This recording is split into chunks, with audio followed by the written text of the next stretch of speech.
Why not indeed? All right, Dean, thanks. 6:18, and now it's time for Talking with Joe. Joe Rose live from the WQAM studios this morning. Joe, Rockets win Game 5 against the Warriors. What do you think? Can they win this series and advance to the finals? They're keeping it interesting, like we said yesterday, on both the Eastern Conference and the Western Conference, Joe. Well, Rockets are in great shape. You know, they've got that Game 7 at home if it needs to come back. But Golden State had so many opportunities. James Harden was ice cold last night for the Rockets. And at the end of the game, under a minute left, Golden State had 3 chances to win that game, man. And they couldn't come through. That one hurt last night. They're not hitting bit. I'm a little emotional about it. But they had so many chances to win that game last night. So now, hey, they got a tough road. They got to win, too. Chris Paul might be a little nicked up, hurt his hamstring late in that game. But, hey, you got to give Houston some credit. A lot of that was great defense. But Golden State has really been knocked out of their offense and not playing nearly as well as they did a year ago.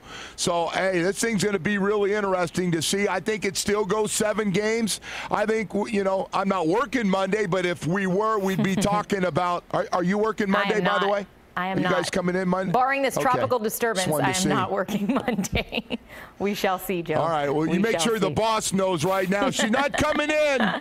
She's not coming in, Liz, so don't call her. They know where to find me. All right, Joe. So on a much more serious note, let's talk about Richie Incognito here. His name in the headlines once again. I want to handle this with care here because his mental health is involved here. Taken for an involuntary, I believe, mental health evaluation because of some claims he's making, talking about the NSA and being paranoid. Joe, you've spoken to Richie Incognito many times in the past. What do you think's going on here? Right. Well, I'm not a doctor, and I'm like everybody else trying to handle this. You know, last time I talked to him, I thought something wasn't quite right. Matter of fact, I had him on the radio, and I was wondering if I should do it or not.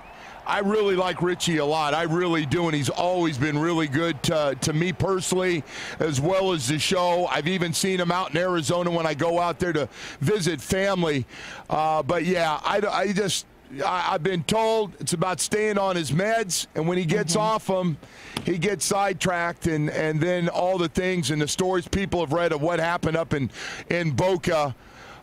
So, you know, he's getting help right now. They're getting him back out on his meds. I just think he's got to be careful. You know, he just gets out of whack. You got to stay on your meds, whatever they are.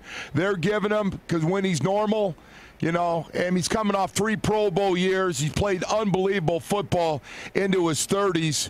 And then things started to get a little weird here in the last couple of months. So hopefully he's going to be okay and back out real soon. All right, Joe, we certainly wish him well with what he's going through. Thank you so much for sharing your insight, because I know you have spoken to him quite a bit. Joe, thanks so much. Not good. You know, I hate when I even try to sound like a doctor, because obviously I have enough trouble just being a radio talk show host in the morning. So thank you. You did thank good, you Joe. very much. All right, thanks so much. Don't forget, you and your sidekick there, nothing can mess up your Friday. No rain this weekend. It's beautiful, man. We'll thank you, guys. We'll remember, Joe. We'll remember. Have a good weekend. Bye-bye.